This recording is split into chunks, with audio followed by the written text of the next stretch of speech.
Going, everybody. Bryan Alvarez here on Wrestling Observer Live. We are here every day, Monday through Friday, noon Pacific, 3 Eastern, Sunday, 3 Pacific, 6 Eastern, Saturday mornings with Jim Valley, 10 a.m. Pacific, 1 Eastern, Sundays with Andrew Zarian. And I'm back. I'm back here on the show today.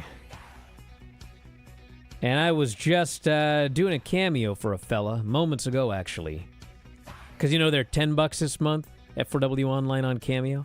But anyway, I was talking to him about Vegas, and I said, you know, I drink about once a year, maybe twice, Christmas show, maybe something in the summer, and I don't take drugs, I don't smoke, I don't do any of that crazy stuff.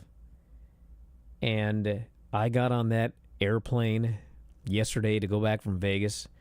I'd been there Wednesday through Monday.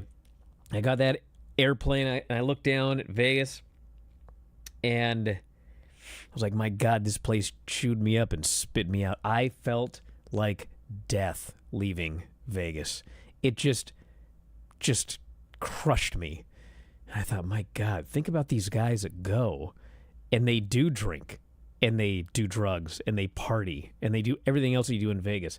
My God, these people must, I don't even know how they get out of there. So anyway, I made it back somehow, but holy smokes, 5 days in Vegas, it's a long time, brother. But I watched WrestleMania live both nights. I went to 1,000 indie shows. You guys have heard a lot of it if you're subscribers at WrestlingObserver.com. I've talked about all of it. Vinny and I, 3 hours we talked about indie shows over 2 nights. And last night was the Raw after WrestleMania. I did not stay for that. Haven't gone to the Raw after WrestleMania in several years because it was like nothing special for a long time there. But it's turned around. Should have went, but such is life. We got a lot to talk about today, and we're going to kick off to the break. Wrestling Observer Live. Just a quick note before this free video. If you click like and subscribe, I'd be very thankful. Granny, how are you feeling? I'm good. Set up an exercise program. What kind of exercises are you doing? Well, for one thing, just sitting. I got that one down. Sounds like my exercise program. Your exercise is just sitting. Who was the most inspiring person you have ever met? Granny of late. Fair enough, yeah. Yeah. I got nothing better. I'll have to say myself. Okay. What's the best part about having a massive heart attack? Not dying, I guess. There you go. Good answer. Jeez, what a question. Which vegetable would you send to outer space for aliens to try? Broccoli. How do you have that so quickly? Ridiculously fast answer. You've thought about this before. It was at WrestleMania, the one in Phoenix. I can't remember which one. I gotta go. I have to sneeze. Okay. Bye. Okay, bye, Granny.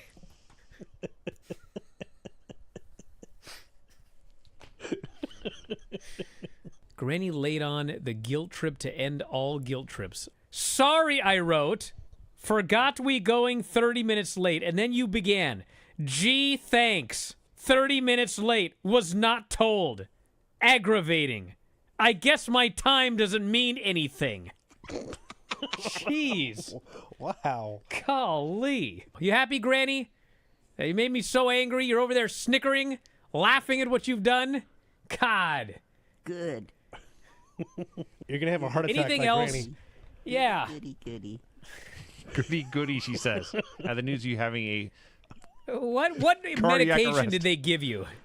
To make the heart blacker? You enjoying yourself, quietly giggling over there? All right, Granny. What have you got today? Nothing. All right, we'll see you later. You better have something after all that. Liv Morgan versus Ray Ripley. Just recently.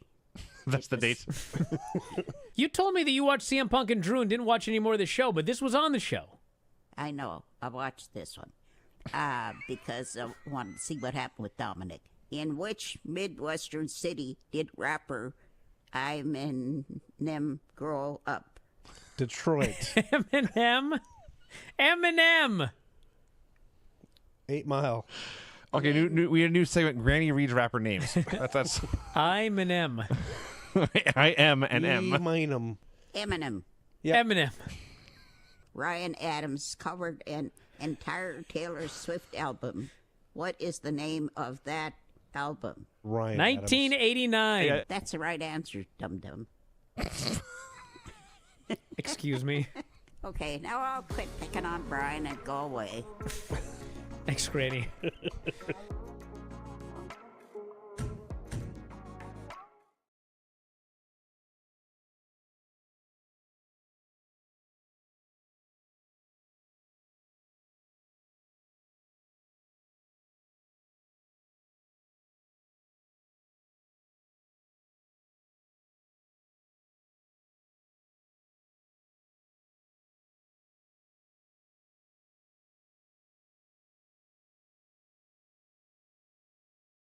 On the show, Bryan Alvarez here, Wrestling Observer Live. Mike Sempervive, also of WrestlingObserver.com. Welcome, AM 1550, SLC Sports Radio in Salt Lake City, throughout the Salt Lake Valley.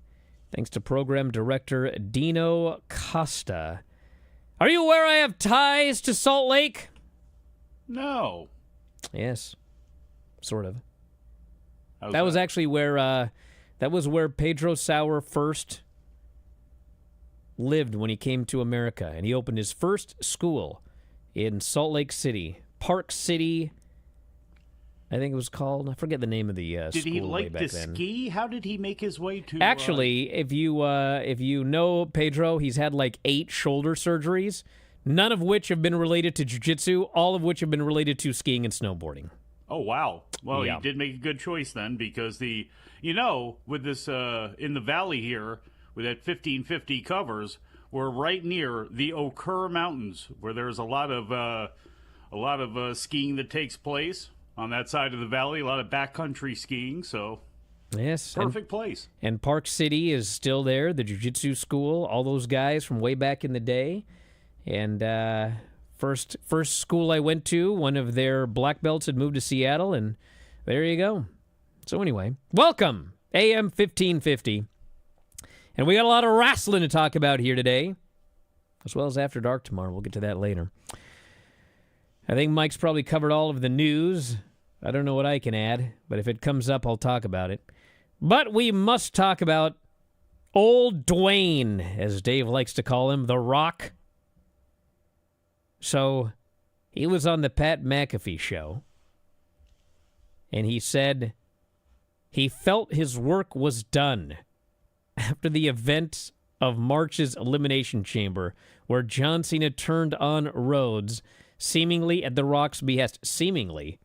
He literally looked at the guy winked at him and went like this, and then he turned on him. So, listen, I know you got to say what you got to say and everything like that, but what is this guy talking about? How in the world could you shoot that angle and conclude, I feel like my work is done? Literally, at that angle, his work had just begun. It's like, okay, well, Rock and John Cena, Rock talked this guy into turning, and, what are we going to get? Nope, he said that his work was done. Well, he wanted to outsource it to Travis Scott, obviously. He said once the turn was made, it was up to Rhodes and Cena to build and crush the story over the subsequent 6 weeks from Elimination Chamber Once to Mania. I made him do it, I made him say, hey, you guys figure it out now. He thought it wasn't a good idea for his final boss character to be involved. That's what he said. But why did he put him there in the first place then? He said after Elimination Chamber, he called both men and said the final boss's work was done. I hope he said it in that way. Hey, Cody, the final boss's work is done, brother. Now pick up this pee bottle I have. He said he loved the finish of the match, but he said he, quote, would have adjusted and finessed a few things about how they got there. Can this guy just go somewhere? Well, he did go away. That's part of the problem. Go make movies, please. He did say that he was surprised to see Travis Scott come out. Oh, was he? He said, the moment I saw Travis, I knew that immediately amplifies the final boss. They were waiting. Yeah, they sure were, brother. I was there. And then away we go. So, if you guys don't know what happened, I don't know what happened, but I know part of what happened. Give it to him. Okay, so I actually have a theory about all of this, okay? So, originally, the John Cena heel turn was supposed to happen at WrestleMania. not at the Elimination Chamber. Okay? It was going to happen at WrestleMania. And The Rock, he claims that Ari Emanuel called him and said, like, we need help selling tickets to Elimination Chamber. Can you be involved? Which, if you've been following WWE lately, let me tell you what they weren't having problems doing with Elimination Chamber. Selling tickets. But anyway, that's what he claimed. So he showed up, and what happened was they did the John Cena turn at that show. John Cena was not expecting this. Cody was not expecting this. Triple H was not nobody was expecting this, but The Rock showed up. Sami Zayn and Kevin Owens, I don't think were expecting it, were they? No, and he showed up, and he's The Rock, and so he said, it's going to happen today. Okay.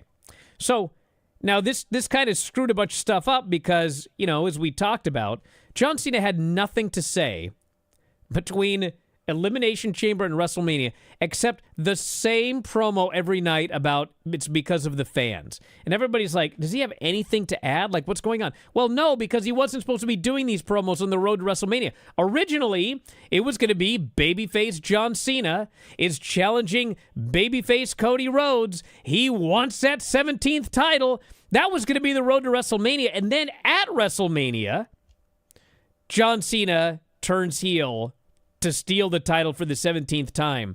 And then he has all of this stuff about how I'm going to take this title home and the whole shebang, okay? So I'm wondering if, like, The Rock wanted to do what he did with John Cena, if he wanted to be the impetus for this turn or something, and he knew he wasn't going to be at Mania, and so that's why he moved it up to the Elimination Chamber. I'm wondering if that's what happened. Now, the other thing that's interesting is, and I know this because I saw a picture of it, giant racks of shirts. Finally, The Rock has come back to Vegas. Why would they make all of those shirts if The Rock was never going to come back to Las Vegas for WrestleMania? That's kind of weird, right?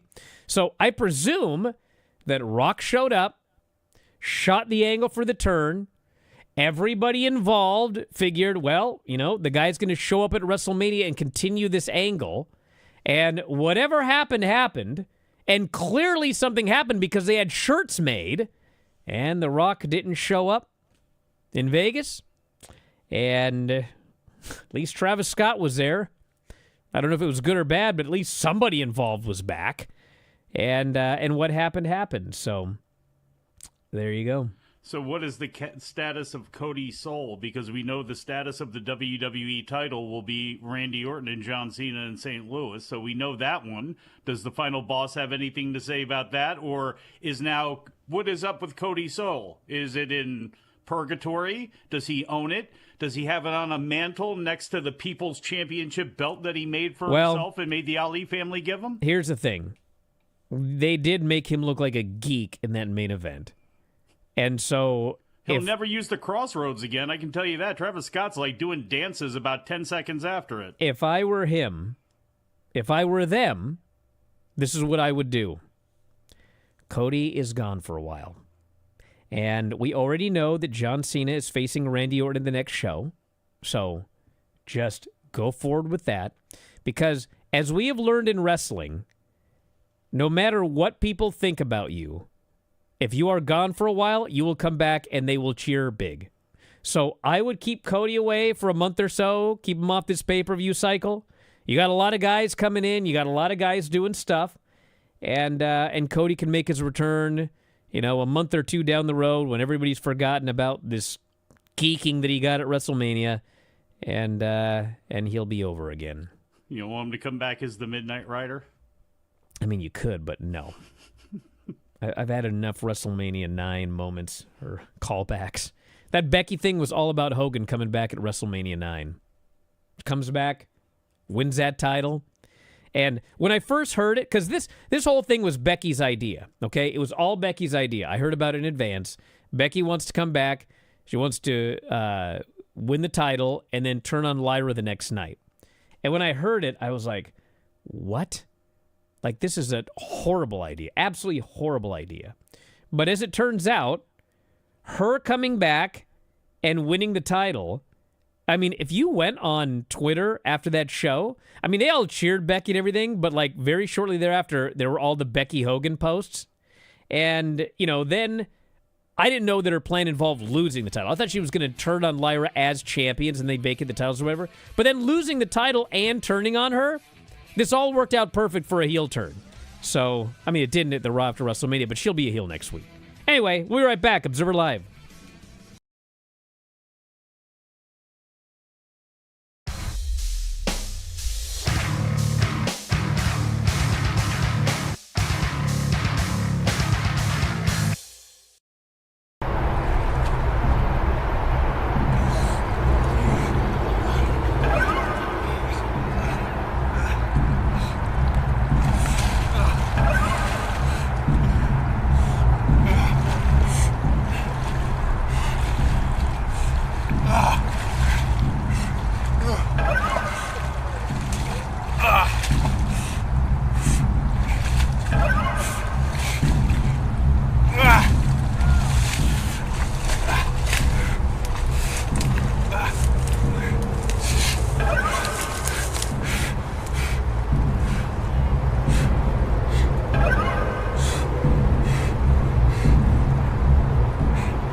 No fish could swim this far upshore. Yeah. Shoulders ran like the wind, but he could find no peace.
Back in the show, Bryan Alvarez here, Wrestling Observer Live. Mike Sempervive, also of WrestlingObserver.com.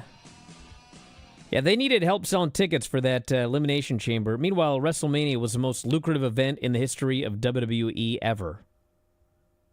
That includes boom periods, 80s. And 124,693 was the announced attendance, which the actual paid was it's funny. They obviously, added numbers to it here, but if you want to make fun of the fake attendance, you should also consider the actual paid attendance was 100,000 over 2 nights. So, and those what average ticket price? Those 100,000 people paid $40 million for the 2 nights. And what day did I do this show? Wednesday. Was it Wednesday? I think it was the last one, wasn't it? Okay. Can't remember. Well, I had gone to Chris in Vegas' school, right? I told the story about all the kids. Yes. So yeah, it was who was going to Thursday, WrestleMania, and like one kid raised their hand, and they were all like, they're too expensive. I mean, dude, it wasn't just these kids at school. I mean, obviously it was WrestleMania weekend, and so I ran into tons and tons of people, and everyone that I talked to, not everyone, I mean, I obviously went with people. I want to thank Philip, by the way, Stan as well, but there were so many people that I talked to that were like, dude, I can't afford tickets. These tickets were so expensive. And even like, because, we were looking to get tickets because I wanted to go. And a week before the show, I mean, the cheapest tickets were like $800. And they were up in the middle of nowhere. Now, granted, the day of the show, they dropped ticket prices for the nosebleed seats to like $100. So, I walked with some people that had bought tickets that like the day of, and they got them for $100. So, you were able to get into the very, very last minute cheap, but there were so many people that they've just been, and even to the point where WWE is kind of feeling like SummerSlam might be the one we priced a little too high. But you know what they're not doing right now? They're not going to drop ticket prices yet. Nope, and they're not looking forward to planning out anything like that, and it's just the way it's going to be. They can say we've got a packed house here and give the attendance and never technically say that they're sold out, so it doesn't matter. It's affecting everything, obviously. WWE and their biggest events are going to feel it a little bit, later than everybody else, but if they're starting to feel the squeeze, what's going to be interesting is the every week TV tapings at Raw and SmackDown, if we start seeing and when we start seeing a big decline in those, because it's just extra income that people don't have to blow at the moment. And there's the other thing too. It's like people will look at that and go, well, it's WrestleMania, $100, even at a nosebleed. How much is that? Well, I mean, factor in everything else that goes along with that. Do you have anybody with you? Are you going to buy anything when you get there? The gas, all that sort of stuff plays into it. So, even the ticket price alone, even when they say, well, look, we're giving these discounted tickets, they're $50 or whatever it is, it doesn't really matter when you stand back and look at the entire scope of how much money you're going to spend at that weekend. They're going to charge ridiculous prices when the tickets first go on sale. They're going to sell them to all the people that can afford them. And then as, the weeks go on, they offer a deal or a discount or whatever, and, they fill up the building. I mean, that building, whatever the real attendance was, I don't think it was actually possible to get 62,000 in that building. But, I mean, whatever the actual building held, I mean, that's how many people were there, because it was packed. Absolutely packed both nights. And the only empty seats you could see were just, when they sell a suite, there are seats in the suite. But you're not necessarily buying a suite and bringing every single last person to fill all those deals. You're selling the suite, not the seats. So those were the only empty seats in the entire building. It was packed. And you know what? More than any rank and file fan, that's when they'll start moving. It's like concerts when they offer these 3-day passes, and it's like, well, We're the general sales are slow, but we've sold every VIP package, and right now they are so into that and selling all of those.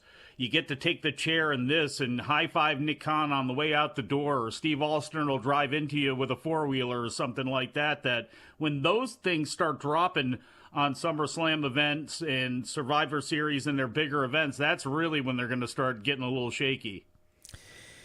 Well, as long as they can sell them, they're going to sell them. Yeah. And when they can't, they'll charge less. Or they go somewhere else.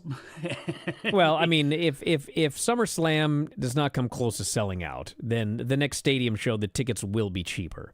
I mean, they're not sitting there. They're not going to do half-full buildings. It's just not going to happen. No, you get a smaller stadium, though, in a city that's willing to give you money and do it that way. They're, with the way things are, it's not like they're... Again, they're going to try to juice every dollar out of every last little thing, when it comes to all of this stuff, all of it. We had the SmackDown show, 1.7 million viewers. It was the most watched SmackDown of the year, 0.55 in 18-49. And I am behind. I haven't seen the main event or the interview segment with Cody and Cena, but it was a good SmackDown. I mean, it was a much better go-home show than Raw, significantly better than the previous week's SmackDown. So SmackDown and NXT were the two best go-home shows. And I have not watched the NXT show yet, but I'm going to try and watch at least the main event this afternoon in the Hank and Tank match, because the machine just keeps on turning, brother. We got another NXT coming up tonight, so a lot. Survivor Series is going to be outside Petco Park in San Diego on November 29th. So I ain't going to that one. Why not? Because it's going to be cold. Dave goes, hey, you can go to the beach any time. Dude, San Diego's got the best weather in the country. Yeah, but you can That's never... why people want to be there all the time, and that's why it's so damn expensive. But you It's can perfect never weather. guess what it's going to be like on November 29th. That is the guess. dead of winter. I don't Here, know. let me check something. I don't know, Daytona in February, I've never had a problem going down there, and it's like, oh my God, it's snowing all of a sudden, so I don't know. I think your worst problem is rain. I mean, that's really the big issue is going to be rain. All right. November of 2024. What day is it? November 29th. Not bad. Looking at it was about 64, a high and a low of 57. What's the wind, though? See, and is it a big sun there? And that was cloudy. Oh. That's the only thing, to me, you'd have to worry about is a cold rain for whatever reason with a front moving in. But other than that, other than doing it in Phoenix outside, and even then, I think San Diego's got a better, where they are placed on the jet stream, I think they're even better off. Let's see if they've got the, let's see, 2022, it was 57. That's not bad. Trying to see if I can find like the high and low of that day in San Diego. The high was probably like 300 degrees or something. The low. Well, look, if you pick up golf between now and then, maybe you might change your mind. I wonder if I could do that. Let's see.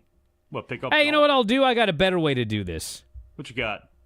Chat GPT? Yep, you got it, brother.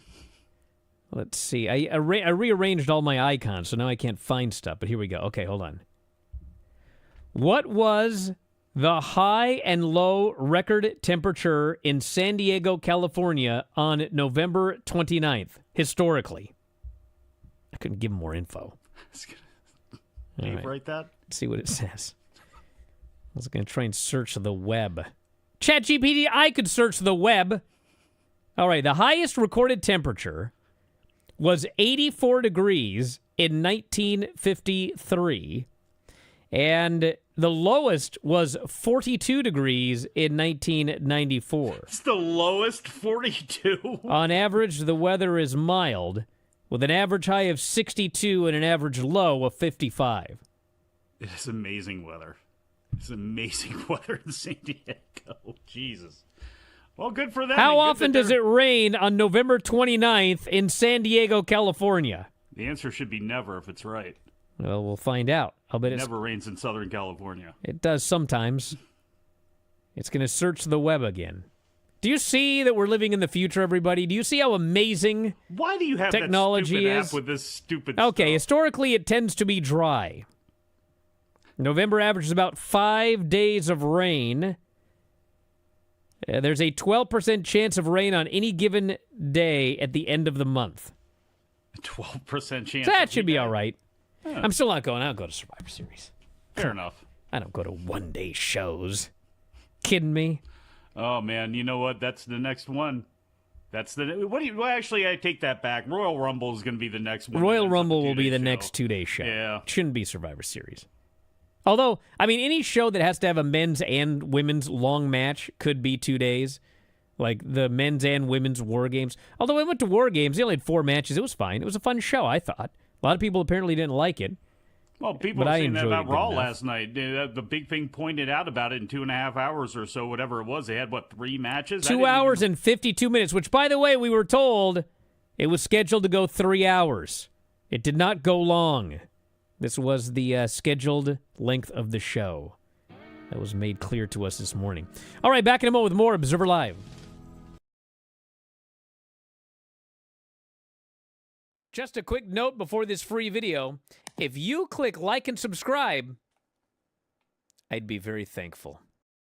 It's Bryan Alvarez and Big Vinny V, and we hope that you enjoy the show. Should I do one more time? Huh?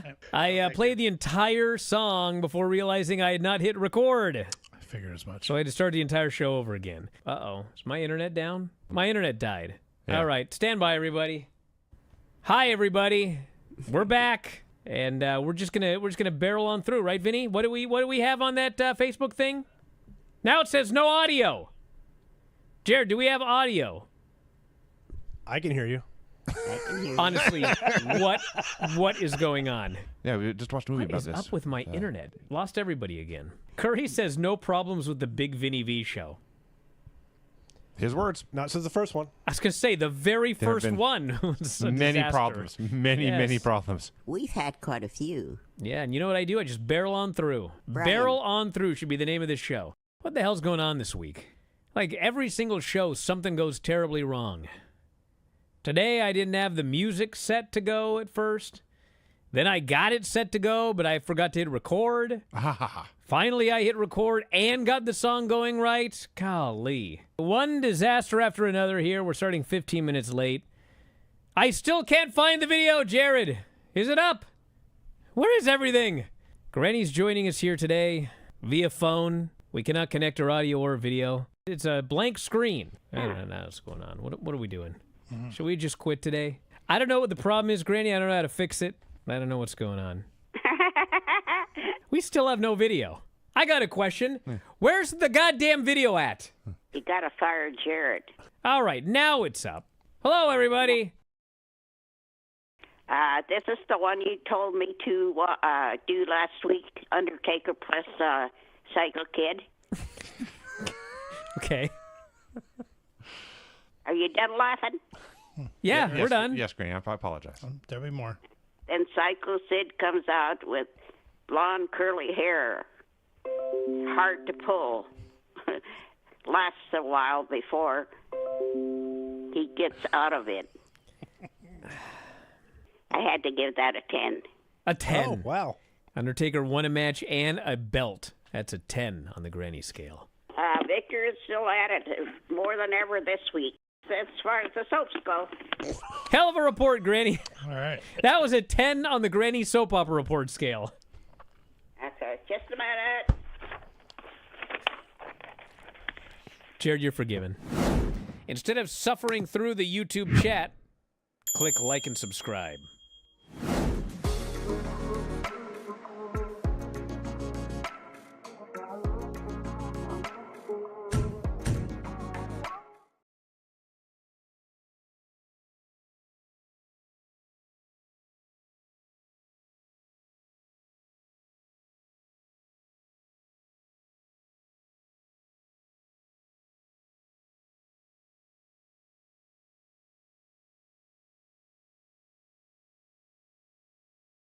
Back on the show, Bryan Alvarez here, Wrestling Observer Live.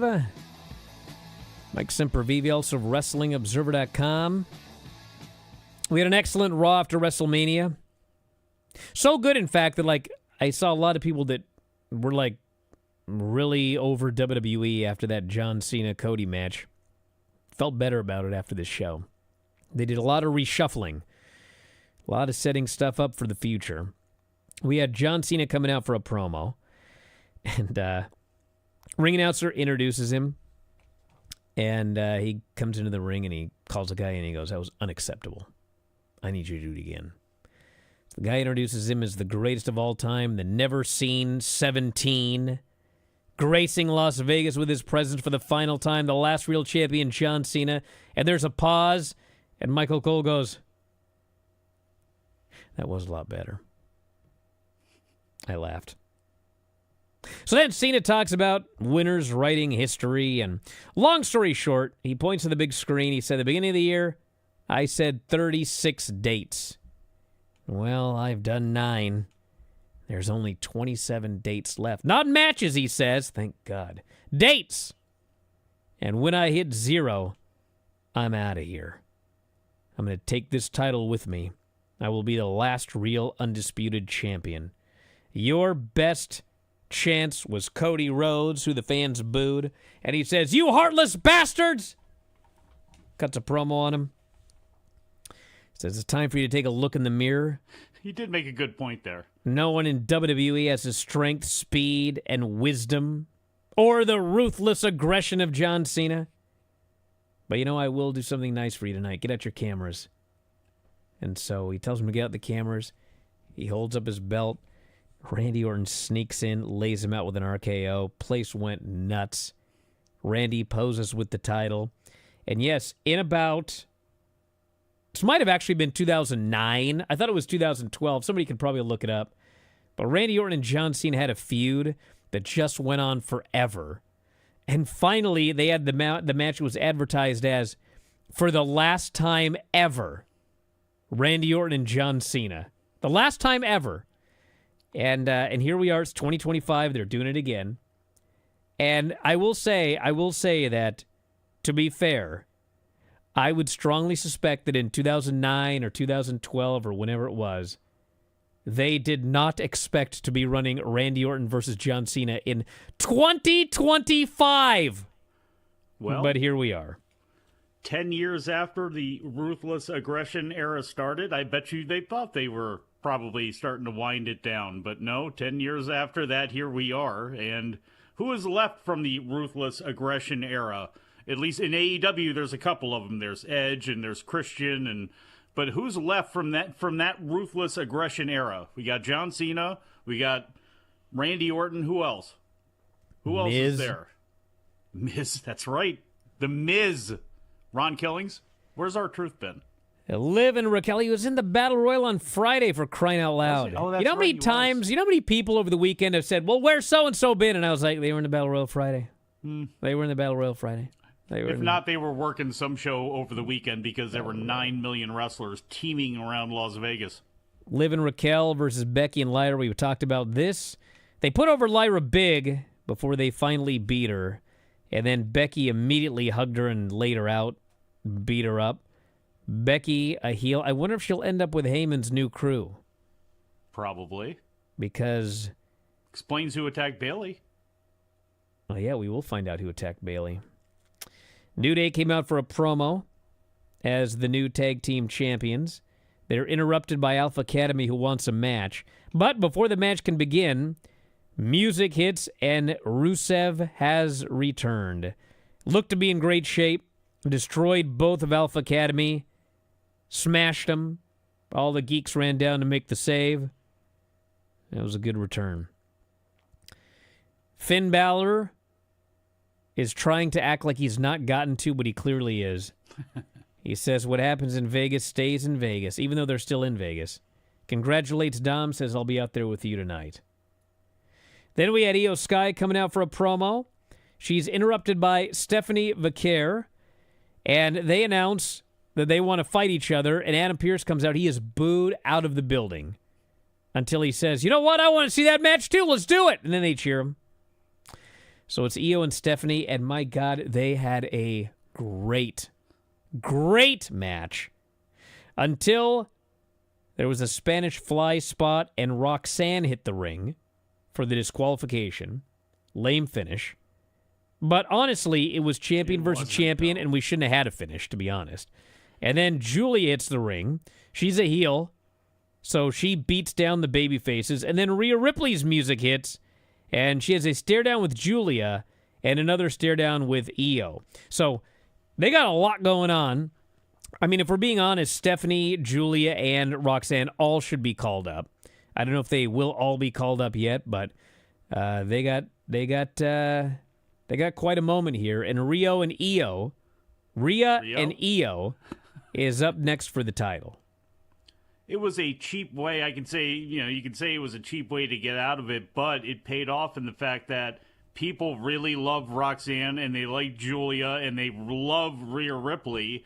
So all of those people out there, and Stephanie Vacker Stephanie Vaquer seems to get over everywhere she's been now. They love her in NXT, and she went up there, got a great response, and then had a great match. So that portends some good things for her in the future. We had like an hour-long yeet segment where Jay came out and yeeted, and then he cut a promo, and then Sammy came out, they all yeeted, and then Jimmy came out, and they all yeeted, and everyone loves yeeting. I was there live. I can tell you, people love to yeet. But it was very clear to me, Sammy wants that belt from that guy. You know what, though? And you know one other thing before you get in there? When Sammy did that promo, and he was almost in tears talking about how Jay deserved it, I was like, this is the beginning of his turn. Because he won't say it in exactly these same words, but you know who deserves to be a world champion at least once in their career is Sami Zayn. And do you know why Jay is where he is right now? Do you know who made Jey Uso from the beginning? It was Sammy. Mm-hmm. Because had Sammy not been involved in the bloodline and, you know, got Jay to crack, and that was the thing that built Jay up. It's all because of Sammy. And Jay got the title before Sammy did. So they, they're not saying it, but if you watch this segment, you could see this is coming at some point. Because they didn't give away too much there, and because there's all of these other people, there's Gunther, there's Drew McIntyre, there's still Roman Reigns, there's a lot of people, Gunther, who are still out there for Jey Uso. You can go on with this for a long time if you do it correctly and really draw it out where people are expecting it, and then you can bring it back when people have kind of shaken it off. So one thing that really stood out to me was how emotional was Jey Uso, because he had those oversized glasses on. He didn't have a big smile or anything like that, and it's not like he was a heel in his promo or anything, but it almost felt like, looking at his face, that he was almost going to crack and cry almost throughout the entire thing. And I don't know if it was I'm just seeing it that way or not, but it kind of seemed to be that way. We had a great segment with AJ and Karrion Kross. And you guys need to go online if you haven't seen it yet. The Karrion Kross promo that he did this weekend, where he flipped his lid and concluded that it's not Karrion Kross, it's Killer Kross. That was a great promo. This promo was awesome. This guy in social media has cut so many awesome promos, and I think they might finally be pulling the trigger on him for TV. Good. Yeah, That's the guy so. He should have been, and they've tried Spooky. They've tried, the cult leader. They've tried all this stuff. How about he's got, like, a good-looking girl next to him, and he's just a big guy who's well-trained in jiu-jitsu who can kick ass? How about that? Like, that's kind of what seems to be getting over a lot in no matter what promotion it is. Let's do that. And then we had a segment with Gunther and Michael Cole where Michael Cole later talks about, why can't we do our job? You're the guy that said, not for nothing, but I'm not the one who tapped out to Gunther. So Gunther goes to kill this guy, and McAfee tries to make the save, and then Gunther chokes the heck out of him forever. That guy's dead. They take him to the back, and then they have a segment later with old Cole, and Pierce tells him to take the night off, and Cole goes, I'm not taking the night off. And he goes back to the ring like stone cold, and everybody cheers. They're trying so hard to push him as the all-time legend of commentary. Us old guys. Ain't going to work, brother. No, it is not. It's never going to work. Did we really need the 10-minute walk to the back of Pat McAfee like he's a comedian coming to the stage before Well, yeah, the they show? tease it like he was badly injured because they're going to do a match. But I know, but it was like, and then he'd stop and yes. and then like keep going. Sell like, it, brother. At least have the EMTs help him sell it. I don't know. Well, no, because it was just a choke. You don't need EMTs for a rear naked choke. He said he was out. So all of a sudden, I guess Pat McAfee, no matter if you knock out Pat McAfee, he's just going to jump to his feet and we'll let him walk to the back. I don't know. We had Dirty Dom and Penta for the Intercontinental title. And fans love old Dirty Dom, but they didn't boo Penta. And the return of J.D. McDonough occurred. And he crotched Penta. Dom hit the 619 and the frog splash for the pin. So, of course, J.D. and Finn are supposed to be best friends, but J.D. helped Dom win the title or retain the title that Finn won, so Finn's all baffled. He hates this whole crew, but he's stuck with them for now. Then we had the main event segment. Seth and Paul come out, and they're talking about how they stole. Seth says, I took the wise man from Roman. I stole Punk's best friend. So they hit Punk's music. Man, this poor guy. So he comes out taping his fists up. They get in a brawl, and he gets laid out by Seth, and then he gets stomped. So then the fans chant, we want Roman. So Roman starts coming down to the ring. They get in a big brawl. And Paul ends up all alone, takes a Superman punch, and Roman sets up for the spear. But as he's running, he gets speared. It's Braun Breaker. Everybody goes nuts. And then Punk hits the ring again, gets speared again, and then Seth stomps him again, and he ends up stomping Roman as well.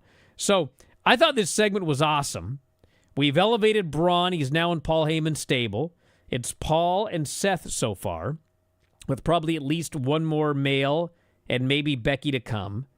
And we've got a tag team match set up, which will be a big match with Seth and Braun versus Roman and Punk. And the slow build to Braun Breaker, I guess. I mean, if you've been watching NXT, which you should, Braun has been wearing that best spear in the business shirt for a long time.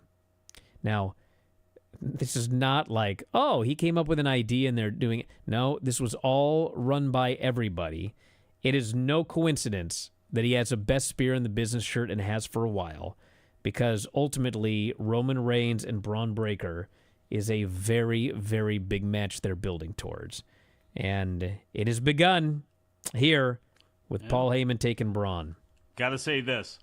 Seth Rollins and Braun Breaker, a better team to go after CM Punk for Paul Heyman than Curtis Axel and Ryback. That's for sure. Yeah, that's a little bit better, I'd say. Anyway, this was a great WrestleMania, Raw after WrestleMania. And we'll see what they do on SmackDown. Back in a moment, Observer Live.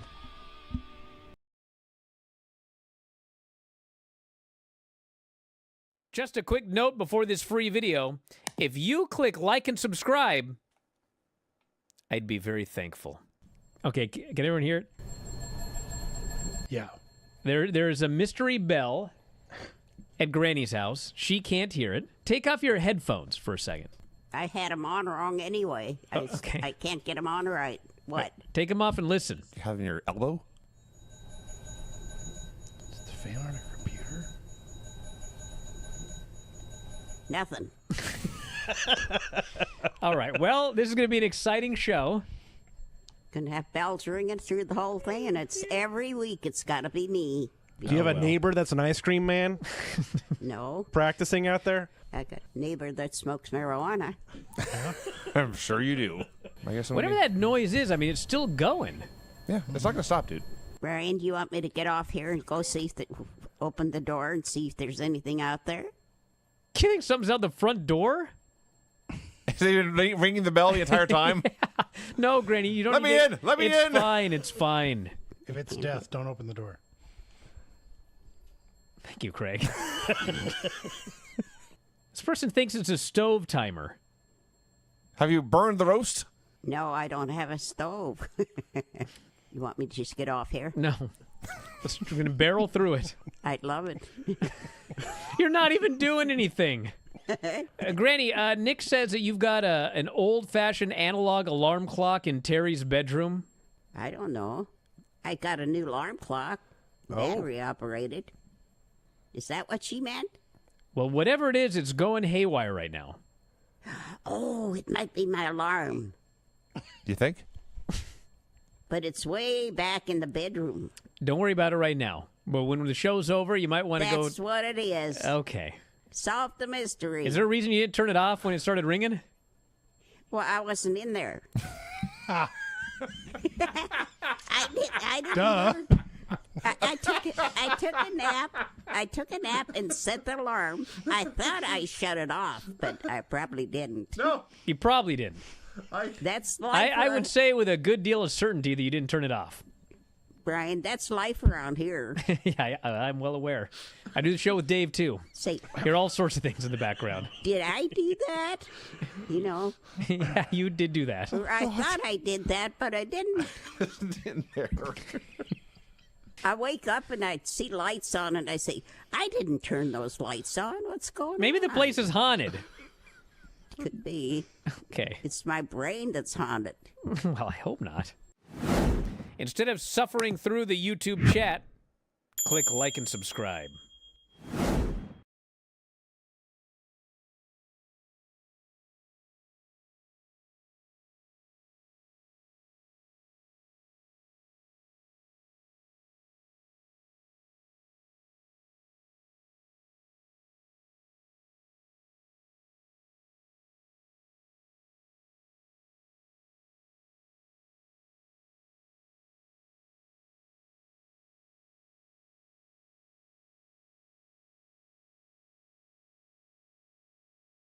What are you talking about with a Yeet Valley? Not the Yeet Valley. It's Ute Indians. Ute Indians. Is that right? Are the ones who named the Okur Mountain, and Okur is the shining mountains. That's what the Ute. Is this what the show was like yesterday when I was gone? No. It was actually much worse when. I was going to say, what the heck happened at the beginning? There was a lot of different moving parts going on. I always know when I get a text immediately after Observer Live would have ended from you. What? It's like, oh my God, what went wrong? Well, apparently, because usually, like, this goofy tie line, the power surges and it's fine. It resets itself and it's fine. Well, apparently, before I had gotten home, the power had surged. So I didn't see anything wrong with the tie line, tried to connect. Every line was busy. It's like, well, okay. One of the lines is Tom. One of the lines is going to Byline. Maybe one of the other lines got left open for a reason, and we got it all sorted and fixed. Well, thank God Tom was there for that. Exactly. All right. Well, anyway, hey, we're going to be back tomorrow with more because we're here every day on Sports Byline USA. And tomorrow is also After Dark Radio. Going to be a very, very exciting episode. We had a replay last week because I was in the air. Hard to do a show in the air, I found. But Very we're going to have a good one, that's yes, for sure. tomorrow as well. So tonight, Bryan and Vinny's show. Tonight's Bryan and Vinny show is not Mid-South. It'll be all WrestleMania thoughts from myself, Vinny, Sean, and Craig. And Granny will be on as well, and we'll see if she watched any WrestleMania. Hey, when you guys went out to eat, what'd you guys have? What'd you have? Probably a steak, I bet. What did Vinny have? What are you talking about? We went to the Brazilian Steakhouse. Just wondering. A lot of other places. We're out of time, everybody. Got to wrap it up. Thank you all. I had a good WrestleMania weekend. Great, in fact. And we'll be back tomorrow with more Wrestling Observer Live.